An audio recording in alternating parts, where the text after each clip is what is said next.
नमस्कार दोस्तों, मेरा नाम दीपक शर्मा है और आज जो हम टॉपिक पढ़ने जा रहे हैं इलेक्ट्रोस्टैटिक के अंदर वो है गॉस थ्योरम। जैसा कि आप सबको पता है कि गॉस का जो स्टेटमेंट है, गॉस थ्योरम, तो इसका जो स्टेटमेंट है वो क्या कहता है हमसे कि अगर किसी क्लोज्ड लूप से, सपोज ये कोई क्लोज्ड लूप है और इसके अंदर कोई चार्ज रखा है, तो इस क्लोज्ड लूप से पास होने वाला जो फ्लक्स है वो Q/ε0 के इक्वल होगा। This is the Gauss theorem. Phi is equals to Q/ε0। तो इस हिसाब से हम गॉस थ्योरम को क्या लिख सकते हैं कि किसी क्लोज लूप से पास होने वाला जो टोटल फ्लक्स है वो उसमें रखे टोटल चार्ज के 1/ε0 के इक्वल होगा। क्लियर है बात? सिंपल सी बात है।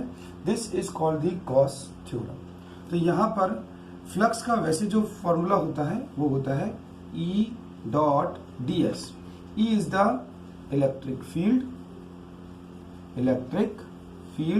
And D is the area. Clear? लेकिन according to Gauss theorem phi is equals to Q/ε0 भी होता है।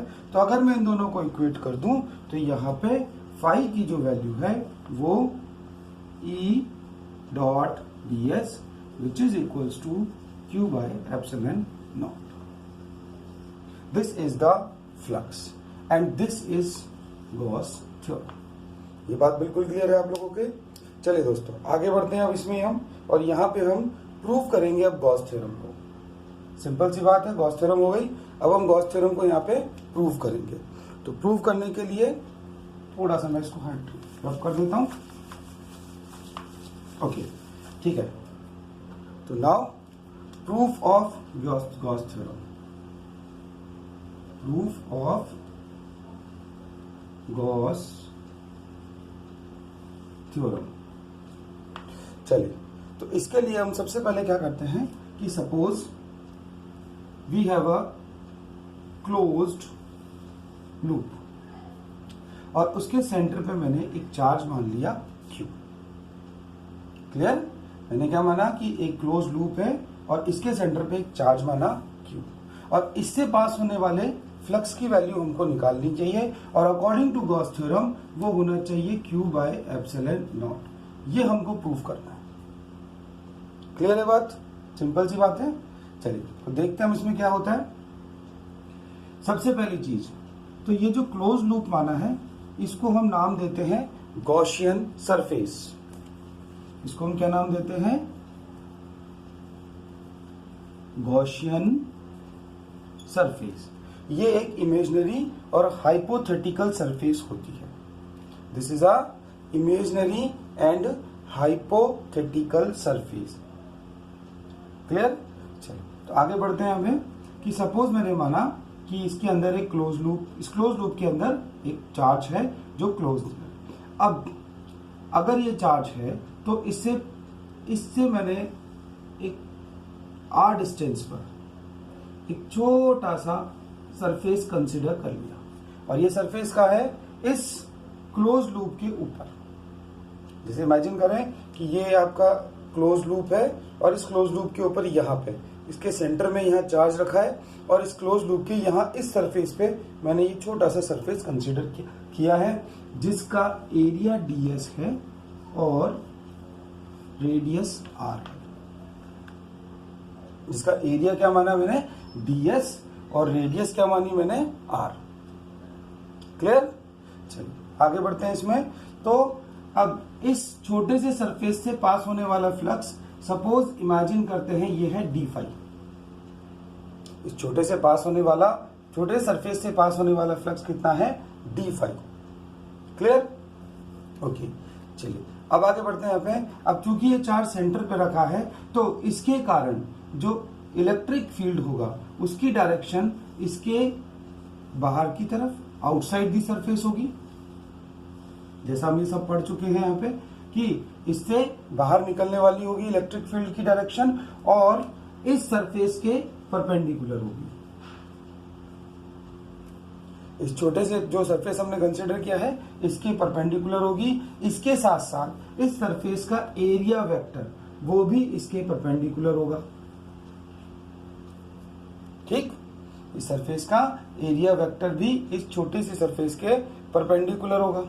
तो इस छोटे से पार्ट से पास होने वाला फ्लक्स मान लिया था डी फाई, तो डी फाई की वैल्यू क्या होगी, D phi is equals to E dot D S.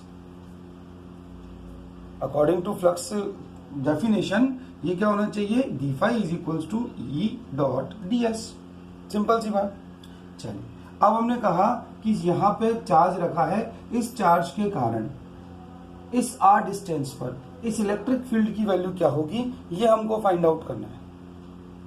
इस चार्ज के कारण इस आर डिस्टेंस पर इलेक्ट्रिक फील्ड की वैल्यू, तो ये सीधा फॉर्मूला होता है E is equals to K Q by R square. Clear है, बहुत सिंपल सा फॉर्मूला है। और इस फॉर्मूले को यूज करके हम डी फाई की वैल्यू निकाल सकते हैं। ये होगा K Q by R square into D S. Clear है बात, सिंपल सी बात है। तो okay, K Q by R square into D S, ये हुआ इस छोटे से डीएस सरफेस से पास होने वाला फ्लक्स। लेकिन हमको निकालना है इस पूरी गॉसियन सरफेस से कितना फ्लक्स पास होगा।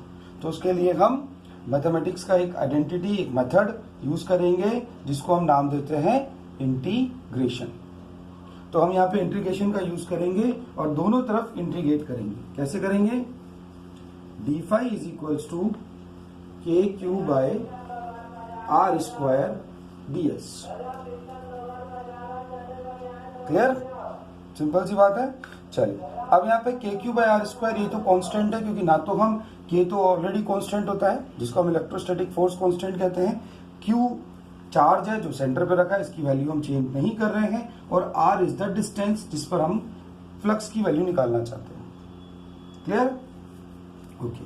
तो वैसा करते हैं, हम यहाँ पे थोड़ा सा ऊपर की तरफ आते हैं और इसको डिटेल से करते हैं। मान लिया कि टोटल सरफेस से पास होने वाला फ्लक्स कितना था, फाई।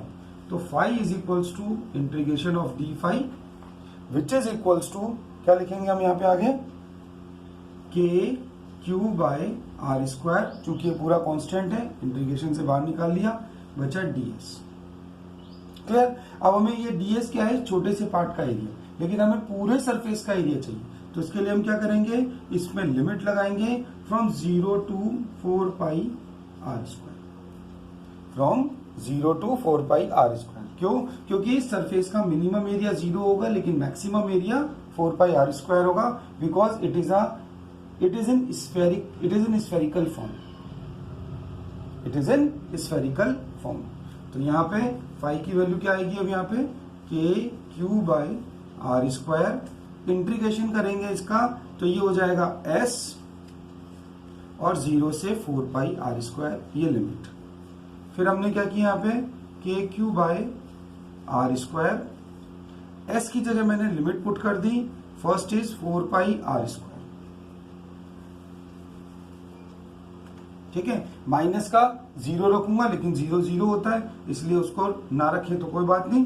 फिर यहाँ पे हम बात करते हैं, तो यहाँ आर स्क्वायर से आर स्क्वायर कैंसिल हो रहा है। ठीक है, आर स्क्वायर से आर स्क्वायर कैंसिल हो गया, यहाँ बचेगा हमारे पास के क्यू 4 पाई। लेकिन के एक इलेक्ट्रोस्टैटिक कांस्टेंट होता है, इलेक्ट्रोस्टैटिक फोर्स कांस्टेंट, तो इसकी जो वैल्यू होती है वो होती है 1/4 pi epsilon naught Q into 4 pi. तो 4 पाई से 4 पाई कैंसिल और हमारे पास क्यू बाय एप्सिलॉन नॉट पास होने वाला flux from this given Gaussian surface, और यही होता है गॉस लॉ और थ्योरम।